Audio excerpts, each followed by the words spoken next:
Olá, tudo bem com você? O apóstolo Paulo identificou o Senhor Jesus sendo o Verbo, a palavra.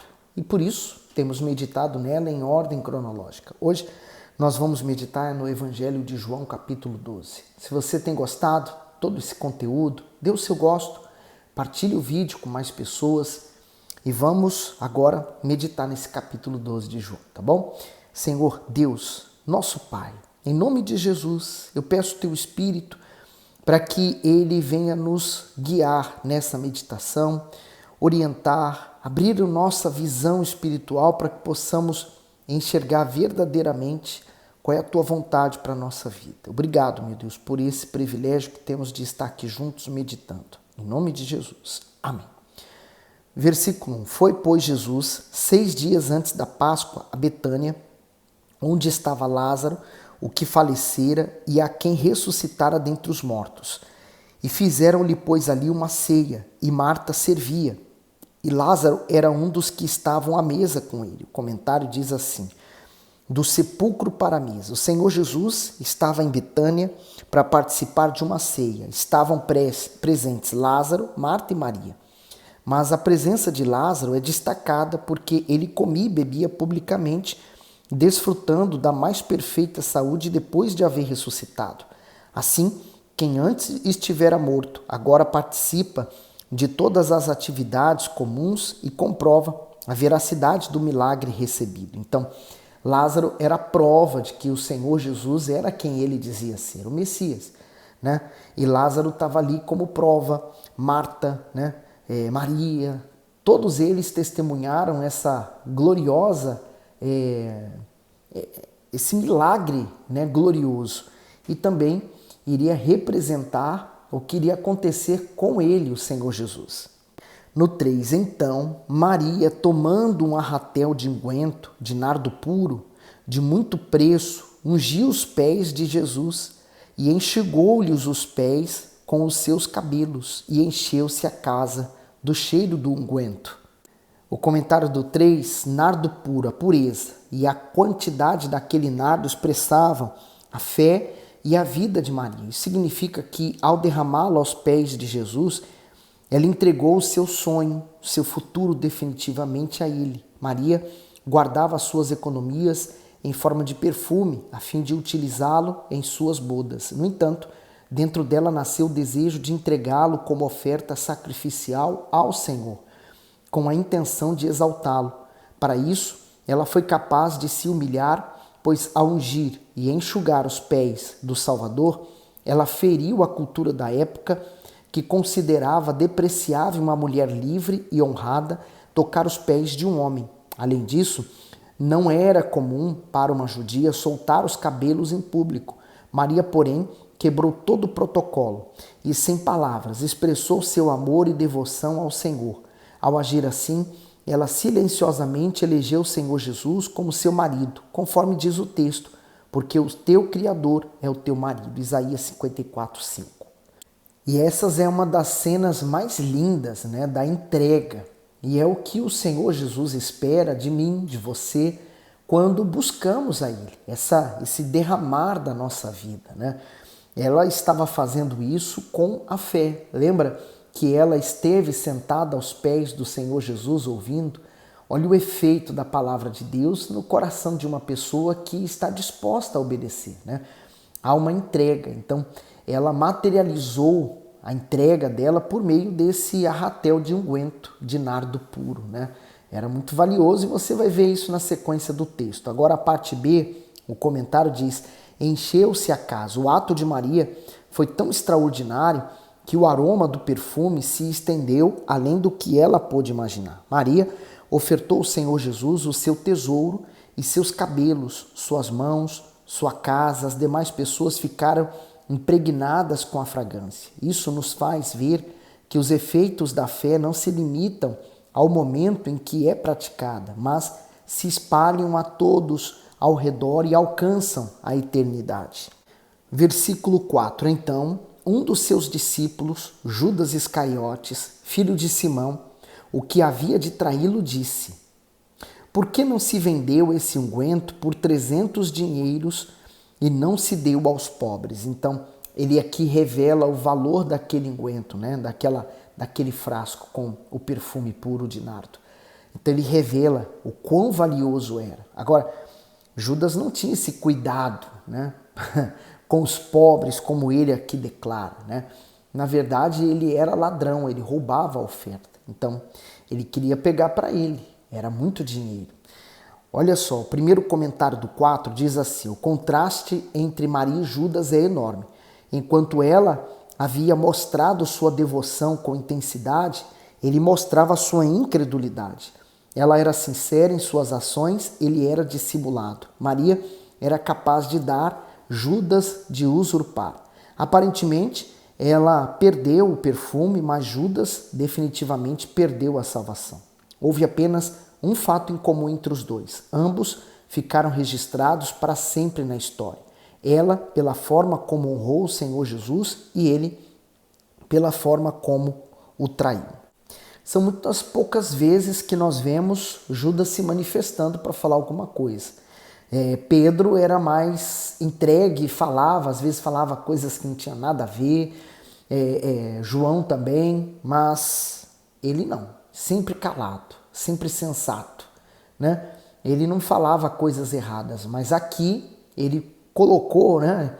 Ele colocou para fora a raiva dele, expeliu para fora o sentimento que ele tinha. Agora o comentário do 5 diz assim: o valor do perfume foi rapidamente calculado por Judas. 300 denários, ou dinheiro, representavam cerca de 10 vezes mais o valor que ele aceitaria para atrair Jesus. Judas disfarçou o seu desejo desmedido de roubar aquela oferta com um suposto altruísmo. Note que, assim como aconteceu com Maria, que teve seu tão nobre ato censurado justamente por um discípulo, nossas atitudes de fé podem ser reprovadas por pessoas próximas a nós. No entanto, da mesma forma que o Senhor a aprovou, e isso foi suficiente a ela, devemos buscar a aprovação dele e não dos outros, se quisermos lhe agradar.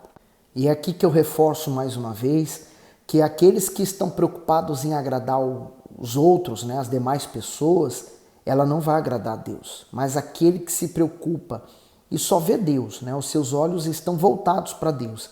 Então ela não se preocupa com a opinião alheia. No 6, ora, ele disse isso não pelo cuidado que tivesse dos pobres, mas porque era ladrão e tinha bolsa, e tirava o que ali se lançava.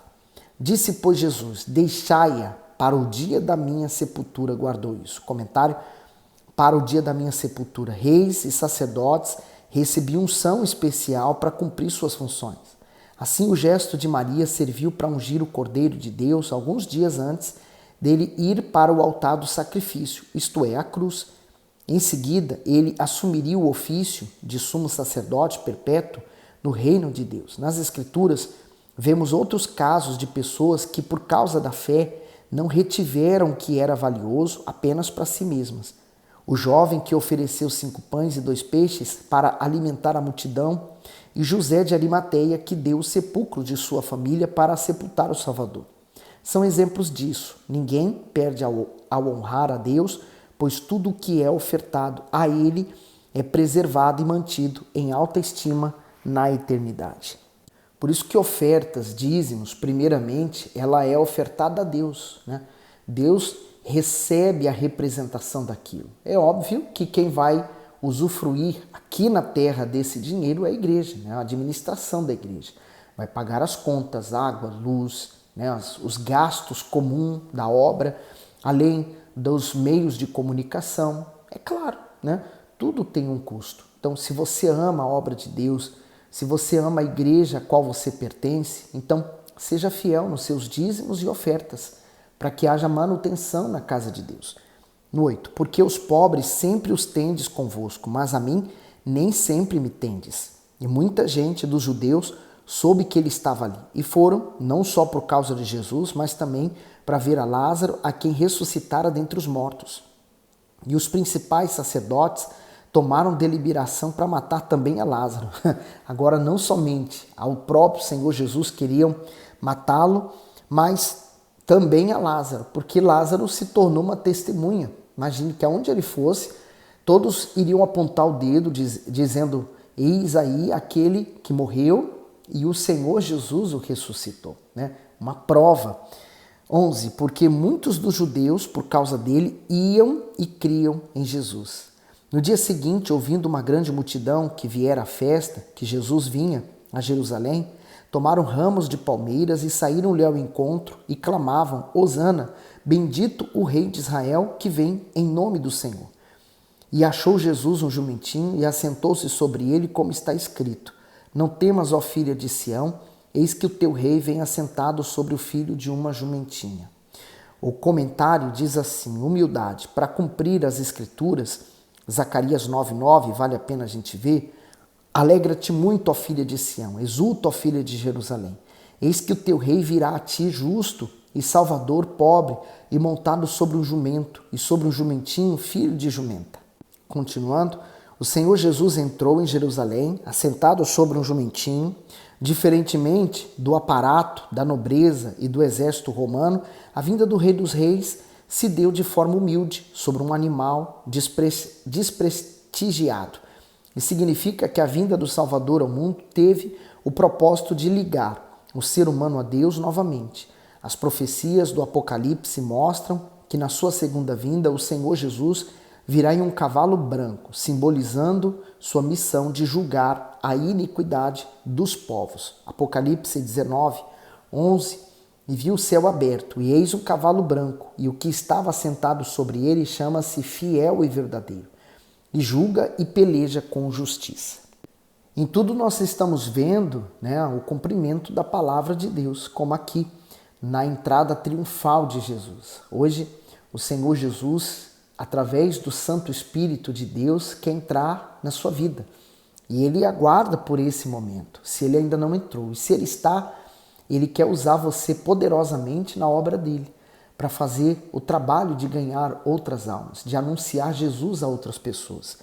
16. Os seus discípulos, porém, não entenderam isto no princípio, mas quando Jesus foi glorificado, então se lembraram de que isso estava escrito dele e que isso lhe fizeram.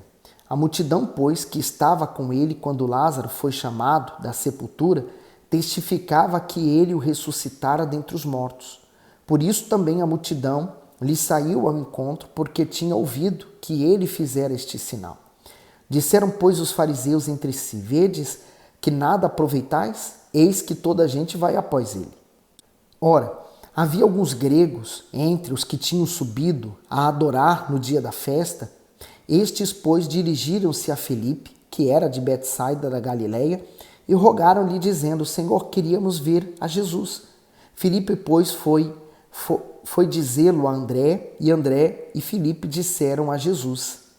E Jesus lhe respondeu, dizendo: é chegada a hora em que o Filho do Homem há de ser glorificado. Comentário: queríamos ver a Jesus. Enquanto alguns gregos buscavam conhecer o Senhor Jesus, os judeus, por intermédio das autoridades religiosas, o rejeitavam.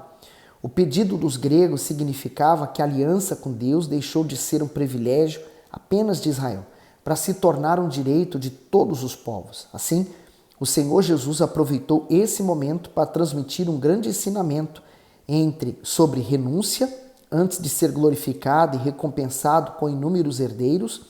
E isso está em Efésios 1:11, que diz: nele, digo, em quem também fomos feitos herança, havendo sido predestinados conforme o propósito daquele que faz todas as coisas, segundo o conselho da sua vontade. Continuando, ele precisaria trilhar o caminho do sacrifício, e significa que a glória que ele receberia estava diretamente vinculada à sua obediência ao propósito do Pai.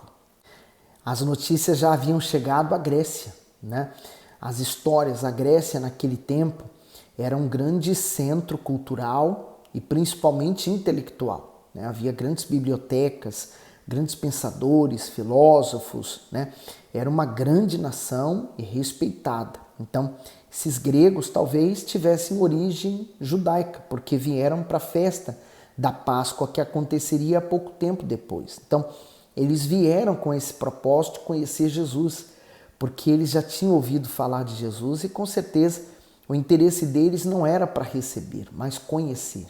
E esse deve ser o maior desejo de qualquer pessoa, né? O próprio profeta disse, né? Se temos que nos orgulhar em alguma coisa, nos orgulhamos em conhecer a Deus e nos aprofundar nesse conhecimento. 24. Na verdade vos digo que se o grão de trigo caindo na terra não morrer, fica ele só, mas se morrer dá muito fruto. Comentário: o grão de trigo, como a sociedade de Israel era agrária, a ilustração do plantio era bem compreendida. O Senhor Jesus representava a semente de Deus, grão de trigo, que precisava morrer para germinar e dar frutos.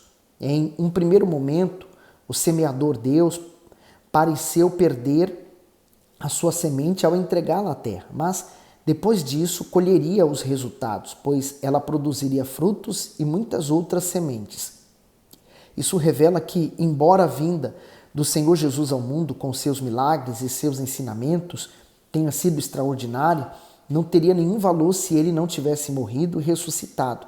Da mesma forma, o discípulo deve seguir o exemplo do seu mestre, morrer para a sua própria vontade em prol da vontade de Deus, para então ser recompensado por ele. O sacrifício está presente em qualquer situação da vida. Uma pessoa que quer, por exemplo, ter o diploma como médico, ele vai sacrificar anos e anos da sua vida, estudando, depois praticando, para se tornar um grande médico, né? Ele não vai se tornar da noite para o dia. Então, se eu quero a vida eterna, eu preciso sacrificar aqui na terra. E há coisas que eu vou ter que abrir mão em favor disso. É como eu vi, né, esses dias. Se você não se arrepender, quer dizer, se você não morrer para o mundo, para os prazeres, para essa vida, você não vai ser salvo. Você vai morrer e vai para o inferno. Você aceita isso? Claro que não. Então, guarde sua vida. Por isso que ele diz aqui, no 25, quem ama a sua vida, perdê-la-á. E quem nesse mundo odeia a sua vida, guardá-la-á para a vida eterna. Aí, o comentário do 25. Negar a si mesmo. A vida é um dom divino, portanto, deveria ser usada para executar a vontade de Deus. No entanto, a maioria das pessoas prefere colocar como prioridade absoluta suas escolhas e seus desejos, e não a direção do Altíssimo. Em outras palavras, elas não chegam a si mesmas porque não enxergam a vida eterna superior à sua própria vida. Por outro lado, os que anelam pela salvação são capazes de colocar a vontade divina em primeiro lugar. Além disso, conseguem abrir mão completamente dos desejos que desagradam a Deus. Assim, a utilização da antítese amar e odiar, perder e ganhar, mostra que no plano espiritual não há meio termo. Isto é, ou a pessoa é capaz de abdicar da sua vida para entregá-la ao Senhor Jesus, ou a retém para si e se destrói espiritualmente. A pessoa que considera, né, a conquista dela, a vida dela, as pessoas mais importante do que a Deus, ela termina por perder a salvação. E quem considera Deus como sua prioridade, faz dele o primeiro, então ela não considera nada neste mundo importante. É segundo plano. 26. Se alguém me serve, siga-me, e onde eu estiver, ali estará também o meu servo. E se alguém me servir, meu Pai o honrará. O comentário do 26. Siga-me. Por não conhecer a luz, muitas pessoas ignoram o maior propósito da vida do ser humano, glorificar a Deus. Contudo, quem entrega a vida a Ele e passa a segui-lo se torna seu servo. A maior característica do servo é viver conforme a vontade do seu Senhor. Logicamente, isso exige sacrifício pessoal, pois somente assim o seu pequeno eu dará lugar ao grande eu sou, de Deus. Dessa forma, os passos do servo não seguirão mais seus próprios caminhos e suas próprias vontades, pois ele estará disposto a renunciar o que for preciso para cumprir a missão que lhe foi dada. O servo tem uma honra imensa, pois é um cooperador do Altíssimo nesse mundo. E além de possuir a garantia de ter seu esforço reconhecido pelo Pai, terá um futuro glorioso ao seu lado. E termino meditando nessa palavra: se alguém me serve, siga-me, né? Porque ele não impõe o serviço, é opcional. Eu tenho que escolher, eu escolho servir, segui-lo. E aonde ele, né, aonde eu estiver, Aonde Deus estiver, aonde o Senhor Jesus, o seu Espírito estiver, ali estará o servo servindo. Ali estará também o meu servo. E se alguém me servir, o Pai honrará. Então, a honra vem de Deus, né? Eu não espero a honra de ninguém, nenhum homem. Nenhum homem pode me honrar como Deus poderá me honrar. Por isso que eu aguardo nele. E a maior honra que eu poderia receber também não está nesse mundo, né? Por mais honrado que possamos ser aqui na terra, é passageiro. Tem gente que foi homenageado como o melhor escritor, o melhor compositor, melhor cantor, foi homenageado por ser um ícone da sociedade, pelo feito que ele fez, mas quando morre, né, todas as suas obras vão atrás dele e acabou, né? Até aquele período se lembra, o fulano marcou a história do dia da independência ou marcou a história da república, enfim, né? Fez história, mas quando ele é recordado? No dia em que isso aconteceu, por meio de uma estátua que está lá o sol, a chuva, os pássaros que fazem as cacas lá por cima.